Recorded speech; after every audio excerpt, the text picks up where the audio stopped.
continuamos con este tema que hemos estado tocando durante la semana en función, bueno, a tratar de reflexionar un poquito ahorita que está la FIL sobre qué es lo que, qué es lo que nos llevamos a la cabeza, ¿no? Con cada lectura. Y hemos estado hablando sobre todo acerca de cierta manera como de esta idealización que se hace a propósito de la lectura, y hemos intentado separar y desmitificar un poco esa magia que se pone de pronto en la idea de leer por leer, ¿no? Y creo que también hay otra parte que no hemos tocado tanto durante la semana, o más bien no hemos tocado así de lleno, y es la cuestión del aprendizaje. ¿Qué aprendemos? El día de ayer decíamos, hay una cosa es tener información, es tener mucha información, y otra cosa es tener conocimiento. La información por sí sola, desmembrada, sin un hilo que la vaya conectando, que la vaya tejiendo, no hace nada, no significa nada, no nos sirve para nada, porque no nos hace un sentido. Es más, lo más probable es que lo olvidemos al poco tiempo de haberlo visto, ¿no? No nos deja nada realmente. Pero el conocimiento es distinto, porque el conocimiento se va creando como un fundamento, como algo que va conectando, que va haciendo sentido a otras, a distintas cuestiones con las que te vas topando, las que vas descubriendo, las que vas leyendo, las que vas viendo en clases quizás.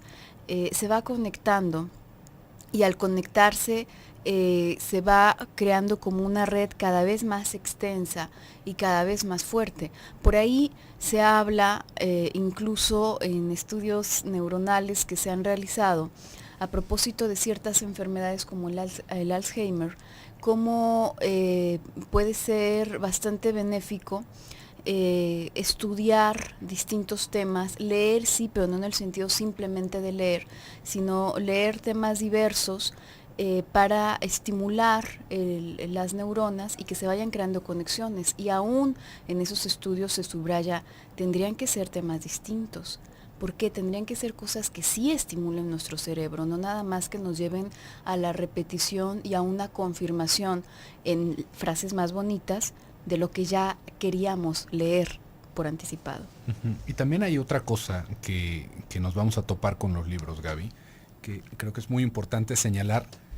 Si solamente fuera necesario un libro para aprender de un tema, nos daríamos cuenta de que nuestro sistema educativo estaría totalmente fuera de lugar, porque entonces cualquiera podría tomar un libro y con que supiera leer, podría tener la oportunidad de aprender.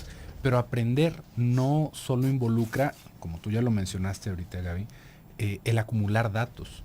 Digamos que el aprendizaje va a involucrar muchos otros aspectos de nuestra persona, ¿no? Podríamos pensar sobre la memoria, nuestra capacidad de deducción, la capacidad lógica que tenemos, y un elemento que es todavía más importante, que tristemente no nos lo podemos encontrar en ningún libro. En ningún libro vamos a poder encontrar esto, y es el elemento social del aprendizaje. Para que nosotros podamos aprender algo, es muy necesario que exista este elemento social. ¿Y un elemento social en qué sentido? Podríamos pensarlo como un maestro, podríamos pensarlo como un aula, podríamos pensarlo como alguien que nos esté empujando a aprender. Esto es total y absolutamente necesario para que se estimule el aprendizaje. De ahí tendríamos que entender por qué hasta el momento no estamos aprendiendo viendo una computadora solamente, o por qué ahora seguimos en el año 2014 con el mismo estilo de aulas, con más o menos los mismos estudiantes, que sí, que ahora tenemos computadoras y tenemos videos y tenemos muchas cosas, pero la experiencia del aula sigue siendo fundamental hasta la universidad, ¿no? Ahorita podríamos ver, bueno, es que también están los cursos en línea, pero fíjese cuáles son los cursos en línea que nosotros nos encontramos. Por lo general tiene que ver ya con un conocimiento especializado. Cuando alguien ya está haciendo su maestría, cuando alguien quiere aprender sobre un tema en específico, ahí sí nos podemos permitir leer. ¿Por qué? Porque ya tenemos todo un trasfondo social de aprendizaje. Pero si solamente nos estuviéramos agarrando del puro texto, realmente se vuelve una tarea muy compleja y que también va quedando incompleta sin esta experiencia. Vamos a estar hablando de esto a lo largo del programa, así que quédese con nosotros. El WhatsApp 333-822-3200. Vamos a ir a un pequeño bloque comercial y volvemos.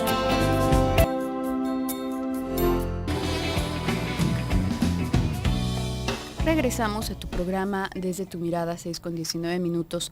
Estamos hablando el día de hoy acerca de hábitos de lectura y aprendizaje. Y antes del corte íbamos tratando de pensar un poco a propósito del aprendizaje alrededor de esto.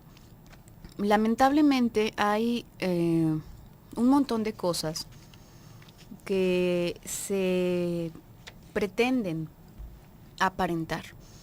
Y lamentablemente casi todo, prácticamente todo se puede llegar a aparentar. Esto resulta lamentable no únicamente en el sentido de pensar que si estamos timando a alguien o engañando a alguien, sino en pensar, más bien por el hecho de pensar que una persona bien puede gastarse toda su energía y su vida poniendo esfuerzo únicamente en aparentar que puede hacer algo o que sabe algo, en lugar de gastárselo en verdaderamente intentar aprenderlo, en verdaderamente intentar dominarlo. Y digo esto porque el aprendizaje, una vez más, tendría que ir en función de una cuestión internalizada. Algo que volvemos nuestro, que se convierte en una herramienta ya parte de nosotros mismos. Y no que se queda como un aditamento sobrepuesto, encimado en nosotros. El lenguaje, por ejemplo, tu lengua de nacimiento, que probablemente es el español, no la tienes que repasar al momento de hablar, es una herramienta que ya te pertenece, ya se ha convertido en parte de ti. Por ahí en muchas escuelas de idiomas justamente hablan de que es importante perder este reflejo al escuchar otro idioma o al leer otro idioma cuando se está tratando de aprender, de estarlo traduciendo. Porque al estarlo traduciendo, esto refleja que no hay un aprendizaje tal cual, ¿no? Tendríamos más bien que ir identificando ya las palabras en ese idioma, no hacer la traducción. Es algo que se habla en ese contexto y que pienso que nos podría funcionar como ejemplo, ¿no? Probablemente si escuchas otro idioma distinto, no es lo mismo que cuando escuchas tu idioma. Te cuesta trabajo, tienes que hacer esta labor de qué es eso, a menos de que verdaderamente ya tengas mucho tiempo estudiándolo y ya lo domines. Pero al principio siempre está esta labor, siempre está patente el hecho de que aún no te pertenece ese idioma, aún no lo haces tuyo. Así es con la mayoría del conocimiento. Y una vez que adquirimos verdaderamente eso, entonces ya se convierte en parte nuestra y ya se queda ahí como algo latente, como algo a lo que vamos a poder recurrir sin querer, sin darnos cuenta, va a surgir en nuestra cabeza en el momento en que lo necesitamos. Freud hablaba de la atención flotante, que es un tema interesante. También en función a estas cosas que no necesariamente tenemos que ir puntualizando, pero que aparecen justo en el momento en que las estamos requiriendo, porque ahí están, porque verdaderamente estábamos escuchando, porque verdaderamente estábamos presentes, estábamos interesados en lo que escuchábamos. Y aquí la cuestión es que en la contraparte tenemos toda una mercadotecnia. A lo mejor le he estado tirando mucho a la mercadotecnia, mejor nos hemos estado acabando demasiado la mercadotecnia, José Luis. Ha existido desde siempre, verdaderamente, aún antes del boom de la mercadotecnia, pero existe todo este lado en donde hay frases bonitas, frases llamativas, frases impactantes.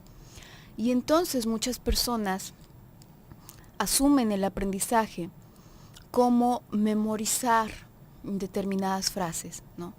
Y esas frases las pueden repetir en situaciones en las que asuman que vienen al tema, lo asocian por una palabra, por el contexto quizás, pero no entienden qué significa esa frase. No solamente no entienden qué significa esa frase, sino que no le han otorgado un sentido propio a esa frase. Simplemente la repiten porque hace sentir algo exaltado, hace sentir algo, no saben qué realmente, pero se va agarrando de eso. Y ahí la cuestión es, lo lastimoso de esta situación no es que si está siendo una persona hipócrita, no, verdaderamente no, sino pensar en que esa persona está en toda la posibilidad, tendría toda la capacidad de verdaderamente adquirir el conocimiento. Y simplemente se ha dedicado y ha invertido todo, de alguna manera ha coartado su propio potencial para extender su mente, para extender sus ideas y su cabeza, con tal de quedarse con ese pedazo chiquito, con esas frases que resuenan, ¿no? Uh-huh. Hay también un aspecto alrededor del aprendizaje que muchas personas lo van utilizando como una excusa, Gabriela, me parece. Y esto tiene que ver con la inteligencia, el coeficiente intelectual. Se nos hace pensar que mientras más alto sea nuestro coeficiente intelectual, digamos que vamos a poder aprender mejor. Esto, por supuesto que tiene una correlación, por supuesto que tiene que ver, pero realmente pensamos que podemos reducir la experiencia de aprendizaje o la capacidad de un ser humano en un número.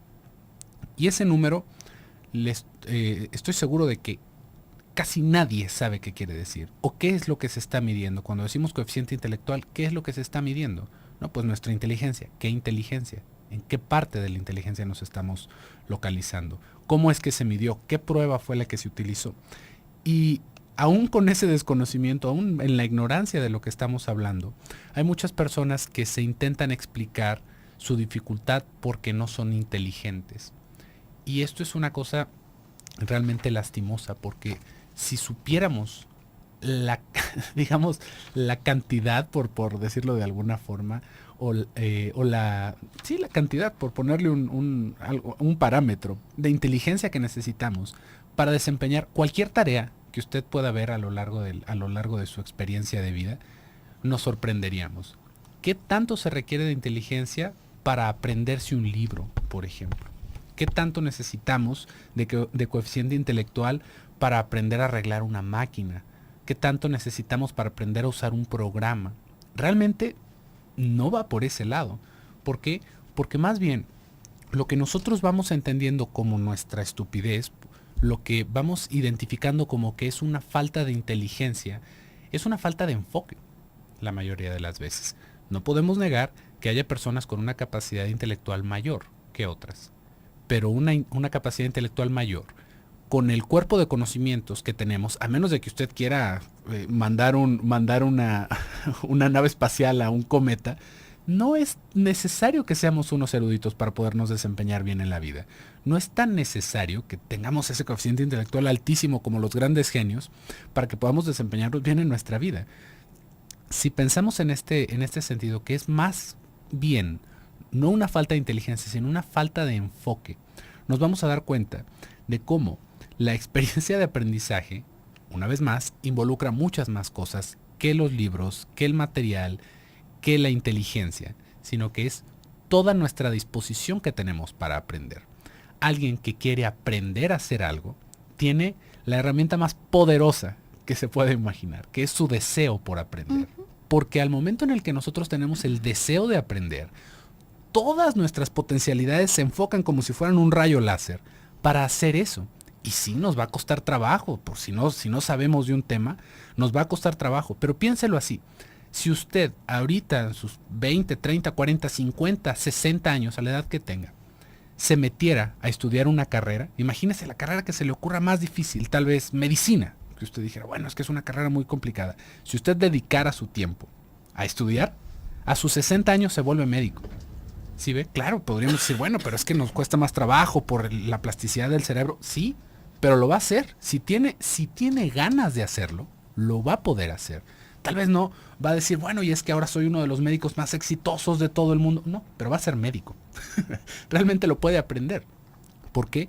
Porque ahí está toda nuestra fuerza, y es en donde, si lo pensáramos ya desde la psicología profunda, toda nuestra libido está dedicada a esa tarea. Todo lo que pudiéramos hacer o pensar se enfoca en eso. Y eso es lo que más de las veces nos hace falta para aprender. Y eso es lo que queda coartado con el repudio que hacemos como sociedad hacia la educación. Que decimos, no, es que es muy importante la educación. Pero cuando se trata de aprender decimos, eso no es divertido. No es divertido, ¿por qué? ¿Qué queríamos? ¿Queríamos marometas mientras lo hacemos? Ese tipo de pensamientos es los que nos dejan tontos, realmente. Los que van desperdigando nuestra capacidad de enfocarnos y nuestra potencialidad de aprender lo que se nos dé la gana. Vamos a ir a un pequeño bloque comercial. En un momentito continuamos. Regresamos a tu programa Desde tu Mirada, 6:34. Estamos hablando acerca de los hábitos de lectura y aprendizaje. Y tú ibas hablando, José Luis, antes del corte, acerca de esta idea que se tiene de pronto de que en verdad se necesita ser un super genio, ¿no? De pronto para poder tener conocimiento de ciertas cosas. Y en realidad lo que en efecto nos va dirigiendo es el deseo. Cuando el deseo es muy fuerte sobre algo, hay pocas cosas que lo puedan obstruir, ¿no? A final de cuentas nos vamos buscando, nos vamos abriendo camino, y no en una idea romántica de decir, si quieres puedes, ¿no? Y si te lo propones, entonces vas a lograrlo. No, hablando un poco más fríamente, incluso a propósito del deseo inconsciente.